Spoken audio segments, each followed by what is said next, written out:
भूमि भारत, हे कर्मभूमि भारत, हे वंदनीय भारत, अभिनंदनीय भारत।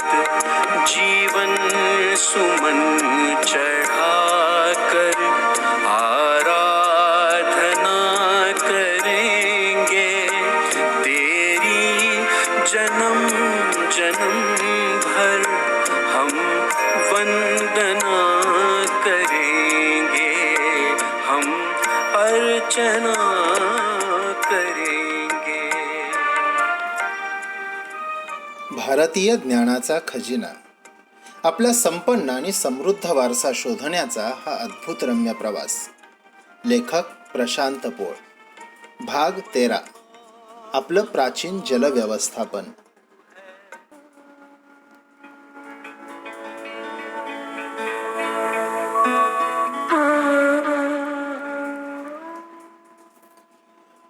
पंचमहाभूतांच्या मंदिरांचं रहस्य या लेखावर प्रतिक्रियांचा अक्षरशः पाऊस पडला. सोशल मीडियाच्या माध्यमातून तर हा लेख मोठ्या प्रमाणावर व्हायरल झाला. फेसबुकमध्ये या लेखाला काहीशे लोकांनी शेअर केलं, तर व्हॉट्सॲपच्या माध्यमातून हा लेख अनेक समूहातून फिरला. एकूण काही लाख लोकांपर्यंत हा लेख पोहोचू शकला. आलेल्या प्रतिक्रियांमध्ये अधिकांश लोकांचं म्हणणं होतं की आम्हाला ही अशी अद्भुत मंदिरं माहीतच नव्हती. चूक त्यांची नाही, आपल्या सर्वांचंच हे दुर्दैव आहे की आपला वैभवशाली आणि संपन्न वैज्ञानिक सांस्कृतिक वारसा आपल्याला माहीतच नाही आहे. अनेक बाबतीत आपल्याला हे जाणवतं. यंदाच्या दुष्काळामुळं ही बाब अधिक ठळकपणानं समोर आली. सध्या दुष्काळानं देशभरात विशेषतः महाराष्ट्रात थैमान घातलंय. पाण्यावाचून माणूस सर्वदूर वणवण भटकतोय. लातूरसारख्या ठिकाणी तर स्थिती अक्षरशः भयावह झाली आहे. तिथं पाण्यावरून दंगली पेटल्यात आणि 144 कलम लावावं लागलंय. या बिकट परिस्थितीवरून हे लक्षात येतं की स्वातंत्र्य मिळाल्यानंतर आपल्या इथं पाण्याचं नियोजन नीट झालंच नाही. ना नीट धरणं बांधली गेली, ना कालवे खोदले गेले आणि पाणी जमिनीत जिरवण्याचे उपाय सुद्धा फारसे झाले नाहीत. म्हणूनच देशाच्या फार मोठ्या भागात पाण्याची पातळी जमिनीपासून खूप खाली गेली आहे. अशा या दुष्काळाच्या छायेत वावरणाऱ्या देशात अशी जीवघेणी परिस्थिती पूर्वी नव्हती. दुष्काळ पूर्वीही पडायचे, पण त्या काळात पाण्याचं नियोजन नीट होतं. किंबहुना त्या प्राचीन काळी आपल्या देशात पाण्याचं व्यवस्थापन उत्कृष्ट होतं आणि म्हणूनच आपला देश सुजलाम सुफलाम होता. पाण्याचं हे नियोजन किती चांगलं असावं, तर जगातलं पहिलं ज्ञात आणि सध्या सुद्धा वापरात असलेलं धरण हे भारतात आहे, हे आपल्यापैकी किती जणांना माहीत आहे. इसवी सनाच्या 2ऱ्या शतकात चोल राजा करिकलन यानं बांधलेलं अनईकट्टू अथवा इंग्रजांच्या भाषेत ग्रँड अनिकट किंवा आजच्या बोलीभाषेमध्ये कलानई बांध हा जो बांध आहे तो गेली 1800 वर्ष वापरात आहे. आजकालच्या धरणांना जिथं 30-35 वर्षात भेगा पडतात, तिथं 1800 वर्ष सतत एखादं धरण वापरात असणं हे एक अद्भुत आश्चर्य आहे. कावेरी नदीच्या मुख्य पात्रात बांधलेला हा बांध किंवा हे धरण 329 मीटर लांब आणि 20 मीटर रुंद आहे. त्रिचनापल्लीपासून फक्त 15 किलोमीटर दूर असलेला हा बांध कावेरी नदीच्या डेल्टा प्रदेशात उभारलेला आहे. इंग्रजांनी या धरणावर इंग्रजी संस्कार करण्याचा प्रयत्न केला होता. अत्यंत ओबडधोबड खडकांनी बांधलेलं हे धरण बघून असं निश्चित वाटतं की त्या काळात धरणं बांधण्याचं शास्त्र चांगलं विकसित झालं असावं. हे धरण प्रायोगिक तत्वावर बांधलेलं वाटत नाही, तर कुशल आणि अनुभवी व्यक्तींनी नदीच्या मुख्य प्रवाहात बांधलेलं अनुभवसिद्ध धरण वाटतं. याचाच अर्थ आपल्या देशात धरणं बांधण्याचं म्हणजे जलव्यवस्थापनाचं शास्त्र फार फार जुनं असावं. अर्थात नंतर झालेल्या विदेशी आक्रमणांच्यामुळं ह्या प्राचीन शास्त्राचे पुरावे नष्ट झाले आणि उरले ते इतिहासात डोकावणारे कलानई धरणांसारखे गवाक्ष मात्र. जगाच्या इतिहासात बघितलं तर अत्यंत प्राचीन अशी धरणं बांधल्याचे उल्लेख आढळतात. नाईल नदीवर कोशेश इथं इसवी सनाच्या 2900 वर्ष आधी बांधलेलं 15 मीटर उंचीचं धरण जगातील सर्वात जुनं धरण मानण्यात येतं. पण आज ते अस्तित्वात नाही आहे. किंबहुना अर्वाचीन इतिहासकारांनी त्या धरणाला बघितलंच नाही आहे, त्याचे फक्त उल्लेख आढळतात. इजिप्तमध्ये इसवी सनापूर्वी 2700 वर्षाच्या सुमाराला नाईल नदीवर बांधलेल्या धरणाचे काही अवशेष आजही बघायला मिळतात. साद अल कफारा असं त्याचं नंतर नामकरण करण्यात आलं. कैरोपासून 30 किलोमीटर अंतरावर बांधलेलं हे धरण बांधल्यानंतर काही दिवसातच कोसळलं. त्यामुळं पुढं अनेक शतकं इजिप्तच्या लोकांनी धरणं बांधण्याची हिंमतच केली नाही. चीनमध्ये सुद्धा इसवी सनापूर्वी 2280 वर्षापूर्वीच्या धरणांचे उल्लेख आढळतात. मात्र प्रत्यक्षात वापरात असलेलं इतकं जुनं एकही धरण जगभरात आढळत नाही. भारतात मात्र कलानाई धरणाच्या नंतर बांधलेली आणि वापरात असलेली धरणं आढळतात. इसवी सन 500 ते 1300 मध्ये दक्षिणेतल्या पल्लव राजांनी बांधलेल्या अनेक मातींच्या धरणांपैकी काही आज सुद्धा वापरात आहेत. सन 1011 ते 1037 या काळात तामिळनाडूमध्ये बांधलेलं वीरनाम धरण हे याचं उदाहरण आहे. जलव्यवस्थापनाच्या संदर्भात बांधलेल्या अनेक रचना आज सुद्धा अस्तित्वात आहेत. पूर्वी गुजरातची राजधानी असलेल्या पाटण इथं बांधलेली राणी का वाव ही विहीर आता युनेस्कोच्या संरक्षित स्मारकांच्या यादीत गेलेली आहे. भूगर्भातील पाण्याला नीट खेळवायचं आणि साठवण्याचं हे एक उत्तम उदाहरण आहे.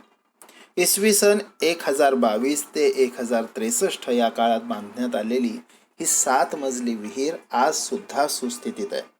सोळंकी राजवंशाच्या राणी उदयमती यांनी आपले पती भीमदेव यांच्या स्मरणार्थ ही विहीर बांधली होती आणि म्हणून तिचं नाव राणी का वाव अर्थात राणीची विहीर असं पडलं.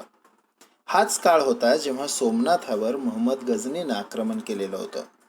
विहीर बांधल्यानंतर काही वर्षांनी गुजरात हे पूर्णपणे मुस्लिम शासकांच्या ताब्यात गेलं. त्यामुळं पुढं जवळपास 700 वर्ष ही राजेशाही विहीर चिखलाच्या गाळात दुर्लक्षित होती. अर्थात भूमिगत पाण्याच्या व्यवस्थापनाची माहिती आपल्याला फार पूर्वीपासून होती हे निश्चित आहे. पंचमहाभूतांच्या मंदिरासंबंधी या आधीच्या लेखात याच लेखमालेत उल्लेख आलेला आहे. त्यातील जलसंबंधीचे उल्लेख आणि जलव्यवस्थापनाची माहिती फार प्राचीन काळापासून आपल्याला होती याचे अनेक पुरावे आपल्यासमोर आहेत. ऋग्वेदात, यजुर्वेदात आपल्याला पाण्याच्या नियोजनासंबंधी अनेक सूक्त आढळतात. धुळ्याच्या श्री मुकुंद धाराशिवकरांनी यावर विपुल आणि अभ्यासपूर्ण लेखन केलेलं आहे. त्यांनीच प्राचीन जलव्यवस्थापनासंदर्भात स्वर्गीय गोग जोशी यांचाही उल्लेख केलेला आहे. तारापूरमध्ये ज्येष्ठ अभियंता असलेल्या जोशी यांचा प्राचीन शास्त्रासंबंधी चांगला व्यासंग होता. स्थापत्यवेद हा अथर्ववेदाचा उपवेद समजला जातो. दुर्दैवानं त्याची एकही प्रत भारतात उपलब्ध नाही. युरोपमधल्या ग्रंथालयात त्याच्या काही प्रती आढळतात. यातील परिशिष्टांमध्ये तडाग विधी म्हणजे जलाशय निर्मितीची संपूर्ण माहिती दिलेली आहे. मुकुंद धाराशिवकरांनी आणखी एका ग्रंथाचा उल्लेख केला आहे ज्याचं नाव दुर्दैवानं आज उपलब्ध नाही आणि शेवटचं पान नसल्या कारणानं तो कोणी लिहिलाय हे सुद्धा लक्षात येत नाही. अथ जलाशया प्रारम्यते या ओळीनं सुरू होणाऱ्या या ग्रंथात भिंत बांधून जलाशय कसा निर्माण करावा याचं सविस्तर वर्णन आहे आणि हा ग्रंथ 2800 वर्षांपूर्वीचा आहे. कृषी पराशर, कश्यप कृषी सूक्त, 6व्या शतकात लिहिलेल्या सहदेव भाळकी इत्यादी ग्रंथात पाण्याची साठवण, पाण्याचे वाटप, पावसाचे अनुमान, जलाशय निर्मिती यावर बरीच आणि सविस्तर माहिती लिहिलेली आढळते. नारद शिल्पशास्त्र आणि भृगु शिल्पशास्त्र यात सागरातील किल्ले, नदीतील किल्ले यासारख्या विषयांपासून ते पाण्याची साठवण, पाण्याचे वाटप आणि पाण्याचा निचरा यावर सखोल विवेचन केलेलं आढळतं. भृगु शिल्पशास्त्रात पाण्याचे 10 गुणधर्म सांगितलेले आहेत. मात्र पाराशर मुनींनी पाण्याला 19 गुणधर्म असल्याचं प्रतिपादन केलंय. पाण्यासंदर्भात वेदांमध्ये आणि विविध पुराणांमध्ये अनेक उल्लेख येतात. विशिष्ट परिस्थितीत पाण्याचं नियोजन कसं करावं याबाबत सविस्तर माहिती मिळते. सन 2007 मध्ये योजना आयोगानं ground water management and ownership हा रिपोर्ट तज्ज्ञ लोकांच्याद्वारे लिहून प्रकाशित केला. नेटवर सुद्धा हा उपलब्ध आहे. मॉन्टेक्सिंग अहलुवालिया यांनी प्रस्तावना या रिपोर्टला दिलेली आहे. या रिपोर्टच्या सुरुवातीलाच ऋग्वेदातील पाण्यासंबंधी एक ऋचा वापरलेली आहे. The waters of sky, the waters of rivers, and the water in the well, whose source is the ocean, may all these secret waters protect me. नंतर रिपोर्ट लिहिण्याची सुरुवात करताना प्राचीन भारतीय शास्त्रानुसार जलव्यवस्थापन हे किती शास्त्रशुद्ध होतं याचं विवेचन केलेलं आहे. मात्र जलव्यवस्थापनासंबंधी अत्यंत विस्तृत विवेचन केलंय ते वराहमिहिरनं. याचं राहणं उज्जैनला होतं. तेव्हा उज्जैनचे महाराजा होते सम्राट विक्रमादित्य. वराहमिहिरनं सन 505च्या सुमारास विविध विषयांवरील अभ्यासाला सुरुवात केली आणि सन 587 तो वारला. याचाच अर्थ जवळपास 80 वर्ष वराहमिहिरनं ज्ञानसाधनेत खर्च केले. वराहमिहिराचे प्रमुख कार्य म्हणजे त्यानं लिहिलेल्या बृहत संहिता नावाचा ज्ञानकोश आहे. या कोशात उदकार्ल म्हणजे पाण्याची साठवण या नावाचा 54 क्रमांकाचा एक अध्याय आहे. 125 श्लोकांच्या या अध्यायात वराहमिहिरांनी जी माहिती दिली आहे ती अद्भुत आहे, अक्षरशः थक्क करणारी आहे.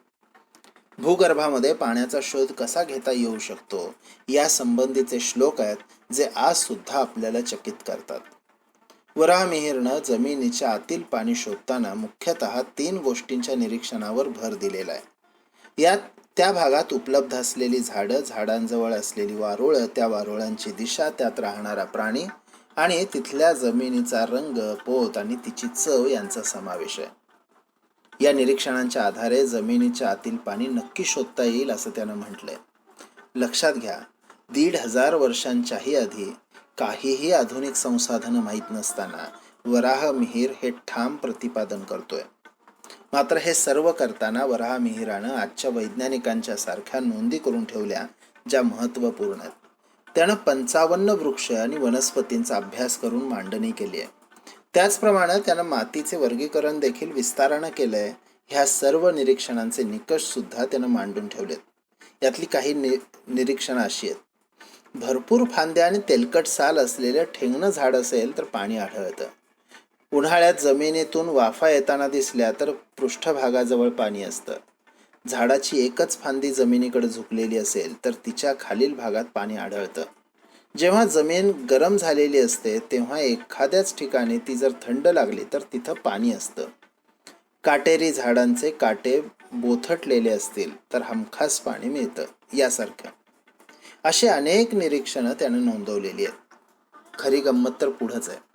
वराहमिहिराचे हे प्रतिपादन खोटं की खरं हे ठरवण्यासाठी आंध्र प्रदेशातल्या तिरुपतीमधल्या श्री व्यंकटेश्वर विद्यापीठानं सुमारे 15-16 वर्षांपूर्वी प्रत्यक्ष विहिरी खोदून पाहायचं ठरवलं. वराहमिहिराच्या निरीक्षणानुसार पाणी मिळण्यास योग्य ठरतील अशा जागा निवडल्या आणि सुमारे 300 बोरवेल खणल्या. आश्चर्य म्हणजे 95% ठिकाणी पाणी लागलं. अर्थात वराहमिहिराचं निरीक्षण योग्य होतं हे सिद्ध झालं. मात्र पुढं दुर्दैवानं हा प्रकल्प सरकारी लालफितशाहीत अडकला आणि तो लोकांपर्यंत पोहोचूच शकला नाही. पाण्याच्या व्यवस्थापनाची अनेक उदाहरणं आपल्याला ब्रिटिशांचं शासन येण्याच्या आधीपर्यंत ठिकठिकाणी दिसतात. अगदी उत्तर पेशवाईत औरंगाबाद इथं बांधलेलं थत्ते नहर असो की पुण्याला पेशव्यांच्या काळात केलेली पाणी पुरवठ्याची रचना असो, बऱ्हाणपूरला आजही अस्तित्वात असलेली 500 वर्षांपूर्वीची पाणी वाहून नेण्याची रचना असो की पंढरपूर अकलूज रस्त्यावरील वेळापूर गावात 7 वहनकालीन बांधलेली बारव असो, समरांगण सूत्रधार या ग्रंथाच्या आधारानं राजा भोजनं बांधलेला भोपाळचा मोठा तलाव असो, अशी कितीतरी उदाहरणं देता येतील. गढामंडला आणि चंद्रपूर या भागात प्राचीन काळापासून गोंडांचं राज्य होतं. अगदी मुघलांना, आदिलशाहीला किंवा कुतुबशाहीला सुद्धा त्यांना जिंकता आलं नव्हतं. मात्र तरीही आपल्या देशात हा प्रदेश म्हणजे मागासलेला मानला गेला. अर्थात खरं चित्र तसं नव्हतं. एक खूप सुरेख हिंदी पुस्तक आहे, गोंडकालीन जलव्यवस्थापन. यात सुमारे 500 ते 800 वर्षांपूर्वी गोंड साम्राज्यात किती उत्कृष्टपणे पाण्याचं नियोजन केलं होतं याचं वर्णन केलंय. या नियोजनाचा फायदा म्हणजे कुठल्याही दुष्काळाची किंवा आवर्षणाची झळ या गोंड प्रदेशाला कधीही लागली नाही. आमच्या जबलपूर शहरात गोंड राणी दुर्गावतीच्या काळात अर्थात 500 वर्षांपूर्वी 52 ताल आणि 72 तलैया बांधले गेले. तलैया म्हणजे लहान तलाव. हे तलाव नुसतेच खोदून बांधले गेले नव्हते तर जमिनीच्या कंटूरप्रमाणे त्यांची रचना आहे. काही तलाव तर आतून एक दुसऱ्यांशी जोडले गेले. आज त्यातील काही बुजले असले तरी उरलेल्या तलावांमुळे जबलपूरमध्ये अगदी आज सुद्धा पाण्याची पातळी बऱ्याचपैकी चांगली आहे. आणि इथं पाण्याचं दुर्भिक्ष जाणवत नाही. मग त्या काळात पाण्याची, शेतीची आणि निसर्गाची काय समृद्धी असेल ना. याचाच अर्थ पाण्याचं महत्त्व, पाण्याचा शोध आणि पाण्याचं नियोजन यांचं संपूर्ण विकसित तंत्रज्ञान आपल्याजवळ होतं. काही हजार वर्षांपासून आपण ते प्रभावी पद्धतीने वापरत होतो आणि म्हणूनच आपला देश खऱ्या अर्थानं सुजलाम सुफलाम होता. मात्र आपल्यापैकी अनेकांच्या मनावर इंग्रजांचं असं जबरदस्त गारुड आहे की अनेकांना आजही असं वाटतं की आपल्या देशात पाण्याचं महत्त्व ओळखलं ते इंग्रजांनी, आपल्याला धरणं बांधायला शिकवलं ते इंग्रजांनी. दुर्दैवाने आपण आपलं प्राचीन जलव्यवस्थापन विसरलो आणि आज पाण्यासाठी आपण त्राही करतोय, 144 कलम लावतोय, युद्ध खेळतोय. आपल्यालाच आपल्या समृद्ध ज्ञानाचा, वारशाचा आणि तंत्रज्ञानाचा विसर पडला तर हे असं होणं अटळ आहे.